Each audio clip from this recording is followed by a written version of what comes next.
Let's return to This Week in America. Here's your host, Rick Bratton. Welcome back, everybody. Coast to Coast, This Week in America. The groundbreaking book on becoming a effing man by Michael Ulrich offers spiritual guidance for modern men seeking growth and inner peace beyond organized religion. A spiritual book for men who do not go to church on Sunday but believe there is a God, but they don't give God much emphasis in their lives. Michael's book discusses problems men have and gives them a spiritual perspective to deal with it. He does not use terms God, Jesus Christ, or Holy Spirit. It only uses higher power. There is no discussion of religious principles or beliefs. Michael is a senior citizen, husband and father, and a spiritual guy as well. Born in 1949, grew up in Western Washington. Although a cradle Catholic and practicing Catholic, Michael's religion has nothing to do with what he teaches.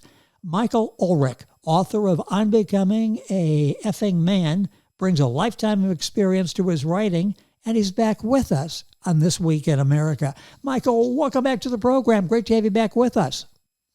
Glad to be here. Book is doing so well and helping so many people that are in this category that you write to. Talk about what motivated you to write this book. What was it that you decided, I've got something I need to say here. I'm going to write the book. What was the motivation? Well, it really wasn't a motivation. It's something that happened to me. It was in 2019. I'm walking my dog and I hear a voice. And the voice says, "Michael, I want you to write a book. And here's the title." I go, "Okay. All right. I'm a pretty spiritual guy. When stuff like this happens, I hold on to it and don't forget it. So I put that thought in my head and went on with my daily happenings.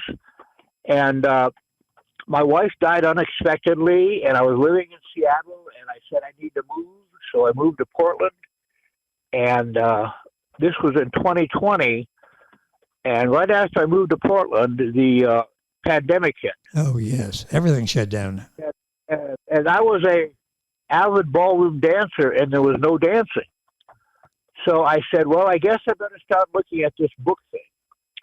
So I talked to some friends of mine, and they were very supportive. And my book is based upon a spiritual program that was developed by my therapist, Lori Meisel, and a Catholic priest named Father Bob Camuso. And I introduced them to each other. They hit it off, and they developed this men's spiritual program. And so then they wrote a pamphlet on it. And I said, okay, I'm going to follow that in writing the book. So they had a pamphlet that had 30-day daily meditations in it. And I used that as a foundation for my book. But I added many things that were not in there, such as addiction, father wounds, and things like that help people to, broaden out my base a little bit. And so it didn't take me very long to write the book, but I could not find a publisher, so I had to have it published privately, which I did. And I'm out there promoting my book, and I just was reading it before you called me, and there are some very powerful things in it. I'd be happy to share one here with you. Well, yes, please do, because the book is, like I say, it's doing so well, and it's really something that so many men have been looking for. They don't fall into that going to church and believing in God necessarily category where it's a disciplined religion. They believe in a higher power, and you address that. Go ahead, please, whatever you have to read for us. I've got one here on driving, and I do a lot of driving. My meditation is by Mac McCleary. Patience is something that you admire in the person behind you and scorn on the one. When you get behind the wheel, take a deep breath. Relax, say a blessing to the first driver you meet. Nice car, good move. I have noticed many people getting more and more impatient while driving. I'm not a fast driver, but it seems that every day someone honks their horn or high beams me for going too slow or some other driving event that I do that upsets them. When you honk at someone, you are assaulting their ears with the sound waves that come from your horn. Not a good idea. Only sound from your horn or high beam someone when it's an emergency. If someone who is driving does something stupid, bless them. You will find out that driving becomes much more peaceful. It will no longer be a war. You are now engaged with your fellow driver. Now, here's the story I got off the internet. I'm retired now, but I was a California Highway Patrol officer in Los Angeles for 28 years. Early in my career, I was on my way back from the office on a Saturday night. After a long shift and a longer week, a driver was weaving way ahead, and I followed him, praying that he wasn't drunk, which would have extended my shift by several hours. He wore a neck brace and appeared to be out of it. He stammered, "I'm sorry, real sorry." He was sober, but he had suffered a brain injury and was in a recent accident. He had no insurance, and his license had been suspended. Normally, I might have had the car towed, but his wife and child were in the car, and the neighborhood wasn't the best, so I allowed his wife to drive the car and admonished him for driving. The following Monday morning, I was dressed in my best suit, driving my used but freshly painted Z28 on my way to court in downtown LA. Traffic was heavy, and so I got rear-ended. When I walked up to the car that had hit me, the driver says, "I'm sorry, real sorry." He was wearing a neck brace, and out of 1,000 cars on the Harbor Freeway that morning, I was hit by the same guy who had let go 36 hours earlier on a street 15 miles away. "I told you not to drive," I yelled, but he slowly recognized me and stammered, "I'll pay for it." But which he replied, "You don't have any insurance." This time I called a tow truck to haul his car away, shook my head, and went to court. For the next week, nobody got a break on my beat. That's the name, John Packer from the California Highway Patrol in Los Angeles. Then I have a poem at the end. The guy cuts you off, bless him. Someone is tailgating you, bless him. Someone passes you on a double yellow line, really bless him. Hold no grudges, bless. So that's the story about driving, and because, I think driving should be an enjoyable experience. And today I'm finding so many people getting upset in their driving. It used to be an enjoyable experience. Going on a trip was fun. You could sort of sit back, relax, drive, look around, enjoy it. If you even go the speed limit now, you're being passed by, hundreds, thousands of cars. It's very stressful, isn't it? And you've got us now. I'll remember that now when the cars go by and doing something to bless us. You've got a way that you can talk us down in that situation. Who was this? Right. Who was this book designed for? What's the target audience for this book? What you said at the beginning is very right on. Okay. It's for something that thinks there is a God somewhere, but they don't put much enthusiasm into their idea of a God. And I'm trying to get that person trying to be more spiritual in their daily activities. Like I just shared you with driving. You can do it in so many other ways as well. And so I try to get men to see things from a spiritual perspective. My book is based on a quote that Lori Mizell gave for one of the chapters. The quote is this: "I cannot change the world, but I can change my mind. When I change my mind, the world and I are changed."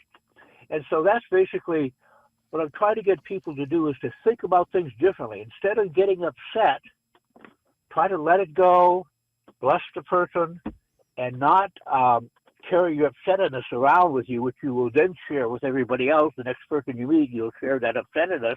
And I'm trying to get people not to do that.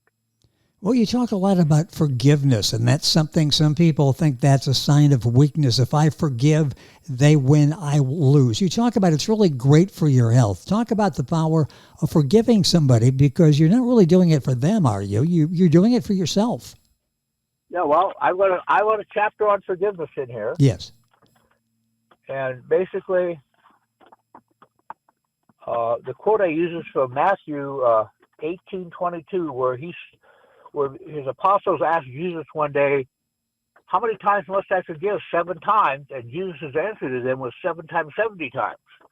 And so forgiveness is basically something that people need to do a lot more of. Well, and I believe that. I've heard so many people talk about that, and it's something that so often people are reluctant to forgive, and you point out that that's not the case. That is great for your health. That's a secret to having great health. Our guest on the program today, back with us, is Michael Ulrich. That's Ulrich. His website, name of the book is I'm Becoming a Effing Man. And his website is the title of the book. We've got that up on our website, thisweekinamerica.us. Book available at Amazon, all of the usual places. And again, it's so well written and impacting in a positive way so many men. Well, Michael, what are some of the major problems that men have that prevent us from being happy? What's holding us back in so many cases? What the major thing is holding a grudge. Something happens that you don't like. And then what you do, you feel beaten up, unappreciated. Then what you do is you attack the person by making judgments about them and attacking them. And that is also in the book where people, make you upset and you attack them back. And so I try to get people to break that cycle. Instead of attacking them, try to find some good in the situation. So, holding grudges is a major problem with men nowadays. Michael attacks those problems. He discusses the problems that men have and gives them, as he's mentioned in a couple of the examples he's used, gives them a spiritual perspective to deal with it. People would say, okay, Michael's probably happy all the time. He's got all the answers to all of these. He's got his life in a good place. Are you generally a happy man? Yeah, I really am. I have some tough things happen. And for the last couple of years, things have been pretty good. And I still have problems in life, which I deal with. But, I would say I'm pretty happy where I am at spiritually and psychologically. What do you hope the takeaway is for men who read the book? What do you hope if, maybe a couple of items that jump out at you that are discussed in your book? What do you hope men take away from reading the book? Well, as I said earlier, that you cannot change the world, but you can change your mind. And when you change your mind, the world and you are changed. I think if I could get a man to see kindness, appreciation, and love where they may want to attack somebody, that would be my hope. And that would make the world a much better place. And you attack all different aspects of life, don't you? I mean, you talk about all the issues, the moral integrity, all the issues you deal with. If you read the book, you're going to come away with a whole lot of good information to change and turn your life around, aren't you? Yes, you are. What did this class do for you when you were working with the two gentlemen, one a priest, in putting this together? How did this impact your life, giving you a chance to reflect on some of the areas in your life that you feel needed some work? Well, I think when I have a problem that shows up, I don't get upset about it. I say, what am I to learn from this situation? Basically, the thing that happens to me is that I don't react by getting upset, that I, try to look at the situation in a different way. And so the situation does not control me. I control the situation. When you deal with people on a daily basis and people who've read the book, approach from a spiritual standpoint, do some of them then realize there is really a higher power out there, and maybe it opens their eyes to an organized religion where they can actually be practicing? Sometimes that happens, and I happen, as you said, I am a practicing Catholic. I've been one all my life, and my religion works for me, but that not be the case for everybody else. I think things happen to people for a reason. Yes. And so if men, get called to a religion, that's okay, if that's what they want to do. But then on the other hand, if they want to be in an atheist or an agnostic, that's okay with me too. I'm not trying to get people to believe any religion at all. You're just giving them answers to possible problems that they and all of us have. The book is called On Becoming a Effing Man. The author is Michael Ulrich. That's Ulrich if you're Googling. Book, of course, available Amazon, Barnes & Noble, wherever books are sold. A link on our website, thisweekinamerica.us.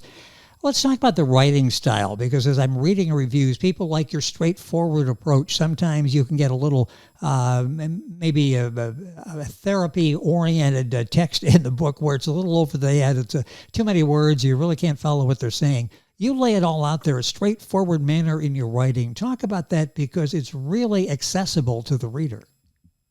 Well, I'm not the most literary person in the world. I just wrote the book. And, I used the pamphlet as a format for my book, and they had their writing style, and I just basically added to that. I would say that I did not put a lot of effort into what type of style I should be writing. I just had to write something, and so I wrote it. What kind of response are you getting? When you self-publish a book, it's tough to market, and it's not easy marketing my book. And with your help and getting people to just hear about it, I think that will get men to say, I'm going to spend, I think Amazon right now is selling my book for $8.15. Wow. That might be the best $8.15 a man would spend if it works out for them. Yes, and it's so written in such a manner that you can apply it to all aspects of your life. Let's talk about spirituality. We say that often. Do people really understand what spirituality is? How do you define spirituality in your life?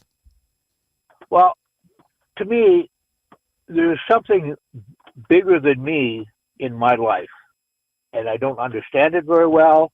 I just kind of have the attitude is that I'm along for the ride. So you show me how my life is supposed to lead my life, higher power, and I'll try to do the best I can. So it's pretty much, things will happen to me, and they don't happen to me just out of what do you call it? Luck. It happens for, and so because that has happened, I need to process it in a positive way. And so I basically, don't go around saying I have to do this, and this to be happy. That's just not me. I basically take it as it's given to me, and I just try to do the best I can. One of the areas you talk about in the book is compassion, and let's talk about that for a few minutes here. Talk about Sure. compassion and the role of doing that and getting us all to slow down and understanding other people, because we seem to be going through a period where compassion and civility are both lacking. Yeah, they are. Yeah, it's getting harder and harder to see it. But when a person has compassion, they are not judging. And that's the big thing, that people judge, and then they feel hurt, they have a grudge. So by not judging, you're not taking the first step to this very negative thing that will happen in your life. So by not judging, you will then show compassion. You're able to point out to people how they can find peace in themselves. Talk about that and the importance of that, and maybe people who have followed the principles in the book, and suddenly life is more enjoyable. We're not sitting on an edge all the time. We're really, good, bad, we'll take it, and we'll go on to the next day. How rewarding is it to actually being able to find peace in your life? And have you been able to find peace in your life? I really have. As I told you a little bit earlier, I'm in a good place spiritually and psychologically, and I can't say that one major thing happened in my life that caused that to happen. It's a lot of little things where, as I said in the driving, somebody cuts you off, you don't get upset, you let it go. And so I would say it's not and with some people, great things happen, and it's a very spiritual thing for them, and that's great. But for most of us, it's not a bunch of great things that are going to happen to us to change us spiritually. It's a lot of little things. Sometimes you hear we need to be strong as men. If we're not perceived as strong, it's a weakness, and that doesn't reflect in a positive way on us. Talk about being strong and how we go about balancing that, because sometimes being strong isn't all that good, is it? Well, I guess it just depends on how you define being strong. Yes. The way society describes being strong is now not how I describe being strong. Being strong is not holding a grudge. That takes strength to do that. No doubt about it in my mind. So that all the things, about buying a truck and having big tires on it, that is not, to me, manly strength at all. Manly strength is when you can forgive and when you can show kindness. That takes real strength. A couple minutes left. Time going by so quickly, as it always does. Our guest back on the program, Michael Ulrich. That's Ulrich. If you're Googling, the book is On Becoming a Effing Man. That's his website. We've got information and a link on our website, thisweekinamerica.us. We've talked about some of the areas that you present to men and give them options in life. What are some of the major blocks that are holding men back from this? What is it that prevents us from letting go of some of these issues and enjoying life at least more fully? I think the basic thing that comes to mind is a man makes a judgment about something. This is good or this is bad. Normally, this is bad. So that's a judgment. And when a man does that, it starts him walking down the wrong road. Don't judge people.